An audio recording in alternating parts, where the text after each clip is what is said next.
3 years ago, I was his secret, the woman he'd text at 2 a.m., but never acknowledge in daylight. Today, I'm the wife he can't stop praising.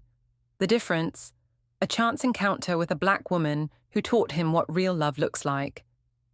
I used to be that girl, the one waiting for her phone to light up at 2 a.m., the one making excuses when he'd cancel plans last minute, the one who convinced herself that being someone's secret was better than being nobody's something. For 2 years, I accepted the crumbs of attention from a man whose net worth made headlines, but whose emotional availability couldn't fill a teaspoon. He had the penthouse, the sports cars, the business empire, and me, tucked away like some guilty pleasure he'd never acknowledge in daylight. I was the woman he'd text when he was lonely, but introduce as just a friend if we ever ran into someone he knew. If you've ever felt like someone's backup plan, stay with me, because what I'm about to share changed everything. This isn't just my story, it might be your future. The first time I met him was at a charity gala I was helping coordinate. I was running around with a clipboard, making sure everything went perfectly, when he stopped me with a light touch on my elbow. "That centerpiece is crooked," he said with a smile that made my stomach flip. I adjusted it, thanked him, and thought that would be it. But later that night, as the event wound down, he found me again. "I never introduced myself to the help," he joked, "but I'm making an exception for you." That night turned into coffee the next morning, which turned into dinner the following weekend. He was charming, attentive, and so clearly interested that I ignored the red flags. Like how he'd only suggest restaurants on the outskirts of town, or how he'd never hold my hand in public, or how his phone would ring at dinner and he'd step away, returning with vague explanations about business emergencies. 3 months in, I realized we only ever met at my apartment or at hotels. 6 months in, I understood that I'd never seen the inside of his home. A year in, I accepted that I was his secret, the woman who fit into the gaps of his life, but never the spotlight. "It's complicated," he'd say when I asked why we couldn't go public. "My business partners are conservative. My investors watch everything I do. The press would have a field day. And the most cutting, I'm not ready for anything serious right now." But he was ready for me to drop everything when he called, ready for me to listen to his problems, ready for me to be his emotional support when deals went south, ready for my body whenever he wanted it. I became an expert at rearranging my life to fit his schedule, cancelling plans with friends when he suddenly had a free evening, staying up until ungodly hours just to hear his voice. Looking back, I don't recognize that woman anymore. The one who checked her phone obsessively, the one who lived for his breadcrumbs, the one who thought being the secret girlfriend of someone important somehow made her important too. I was drowning, but I convinced myself I was swimming. It was a Tuesday afternoon when everything changed. I'd taken a personal day to shop for his birthday gift, something I'd spent weeks planning, even though he'd made it clear we wouldn't be celebrating together. "Just a small dinner, maybe," he'd said, already making excuses. Still, I wanted to find something perfect, something that said, "I see you," even if he refused to see me. I was in a high-end boutique when I knocked over a display reaching for a tie I thought he'd like. As I scrambled to pick everything up, mortified, a woman knelt beside me. "Don't worry," she said, her voice warm like honey. "I did the same thing last week." Her smile was genuine, her presence commanding without being intimidating. She introduced herself as Nina, a finance executive who'd built her wealth from nothing. We ended up getting coffee after shopping, and something about her made me open up. Maybe it was her eyes, the kind that see straight through pretense. Before I knew it, I was telling her everything about my situation, tears streaming down my face in the corner of that pretentious cafe. "Baby girl," she said, reaching across the table to hold my hand. "You're sitting at a table waiting for scraps when you should be running your own restaurant." She didn't judge me. Instead, she shared her own story of once being someone's convenience, and how walking away became the first step toward finding herself. When a man wants you, Nina said, really wants you, there are no excuses. There are no complications. There is only his pride in having you by his side. Her words cut through years of rationalization. The question isn't whether he'll ever choose you publicly. The question is why you haven't chosen yourself first. We exchanged numbers, and what I thought would be a one-time conversation blossomed into weekly coffee dates. Nina became my mentor, my friend, my mirror. She showed me my worth not through empty affirmations, but through honest questions that forced me to confront my own complicity in my unhappiness. "You're not just accepting crumbs," she told me one day. "You're convincing yourself they're a feast." And with each conversation, each text message of encouragement, each book she recommended, I felt something shifting inside me, a quiet revolution brewing in my heart. After 2 months of Nina's friendship, I finally gathered the courage to do what I should have done long ago. I texted him something I'd never dared before. "We need to talk, in person. It's important." He tried to reschedule twice, but I held firm. Nina had taught me that, to hold my ground even when my knees were shaking. When he finally walked into the cafe I'd chosen, a public place, on purpose, his face showed annoyance at the inconvenience. That expression alone told me everything I needed to know. "I can't do this anymore," I said before he even sat down. My voice trembled but didn't break. "I deserve more than being your secret, your convenience, your option when nothing better is available." His eyes widened with surprise, then narrowed defensively. "I've always been upfront about what I can offer," he said, lowering his voice and glancing around to make sure no one recognized him. Even in this moment, he was protecting his public image. "You've been upfront about what you can't offer," I countered. "But that's not the same thing. I want someone who's proud to be with me, who doesn't treat me like a liability. I want someone who chooses me loudly." He leaned back, a mixture of disbelief and irritation crossing his face.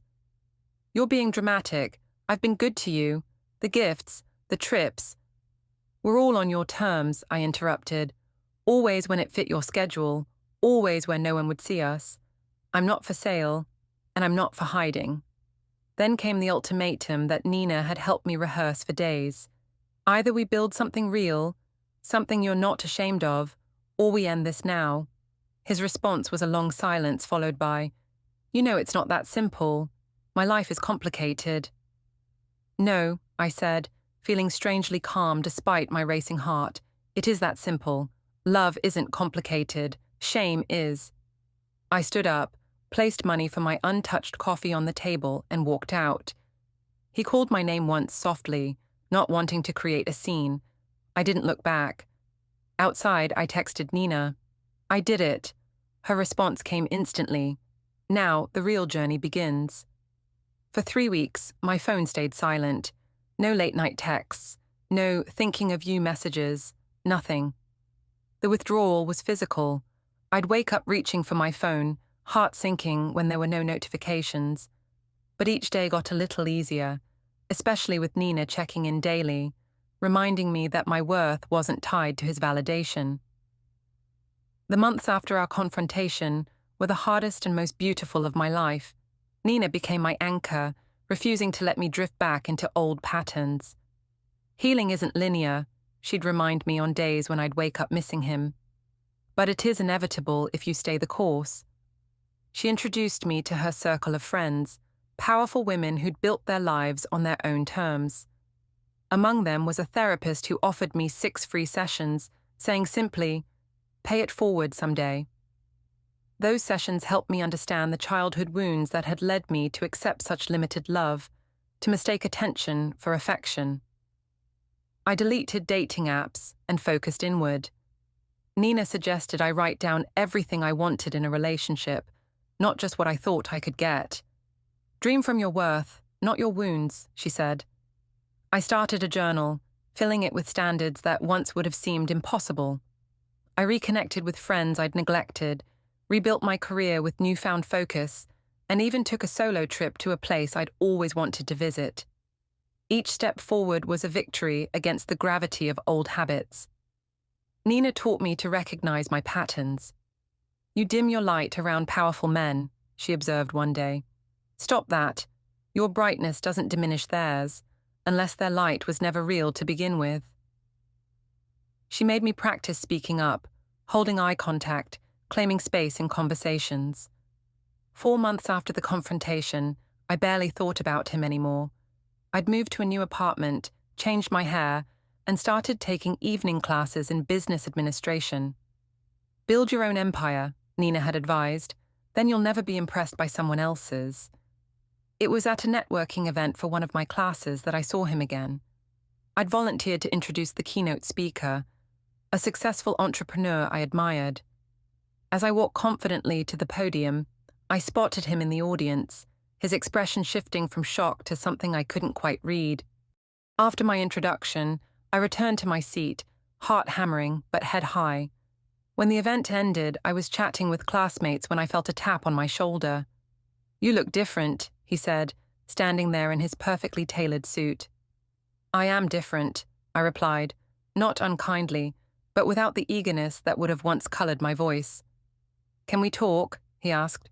"Properly this time." I studied his face, searching for the arrogance I'd once been blind to. Instead, I found something unexpected: humility. I agreed to meet him for coffee the next day, at the same cafe where I'd ended things. This time, I arrived not with anxiety, but with a curious detachment. Whatever happened, I knew I would be okay. He was already there when I arrived, no phone in sight, giving me his full attention, a first. "I've been doing a lot of thinking," he began, "about us, about how I treated you." I listened as he explained how my walking away had forced him to examine his life. "I kept you hidden because I was living two lives," he admitted. The public figure who cared about appearances and the private man who just wanted connection. I thought I needed to keep those worlds separate to succeed. He told me about seeking therapy after our breakup, confronting his fear of vulnerability. I realized I was hiding behind my success, using it as an excuse to avoid real intimacy. What struck me most was his honesty about privilege. A black woman on my board, she pulled me aside after a meeting, told me she'd noticed my pattern of dating women I never acknowledged publicly, asked me if I'd considered what that said about me. His voice grew quiet. She reminded me that for her, being hidden was never a choice in this world, that my behavior mimicked systems that have always treated certain people as less worthy of public acknowledgement. I thought of Nina immediately. How different women of color had independently recognized and challenged the same pattern. "I'm not asking for another chance," he continued. "I'm just hoping you'll accept my apology. You deserved better." I told him about my journey, about Nina, about discovering my worth. He listened with genuine interest, asking questions about my classes, my goals. As our conversation stretched into hours, something shifted. Not back to what was, but towards something new. Tentatively, we began seeing each other again, but with clear boundaries I enforced without apology. 3 months later, he invited me to a major industry gala, not as his coordinator, but as his date. Walking in, he introduced me to everyone, his hand firmly holding mine. When a business partner made a dismissive comment about finally settling down, he responded, "No, finally being worthy of someone who never settled." At our wedding a year later, Nina was my maid of honor. During his vows, he thanked her publicly for teaching him, through me, what real love looks like. "Some men spend their lives building wealth," he said, looking at me with tears in his eyes. "I spent mine learning how to be wealthy in what matters." That night, Nina hugged me tight and whispered, "See? When a man chooses you, he chooses you loudly." Today, I wake up next to a man who proudly calls me his wife, who shares his life completely with me. But this isn't just a story about him choosing me in the end. It's about me choosing myself first. It's about a black woman who saw my worth when I couldn't and refused to let me forget it. Nina's wisdom didn't just change my relationship, it transformed how I move through the world. Love shouldn't be hidden. It shouldn't come with conditions or excuses. Real love announces itself, takes up space, stands in the light. If you're accepting scraps from someone who keeps you in the shadows, please hear me. You deserve more. The right person will choose you every day, in every way, without hesitation.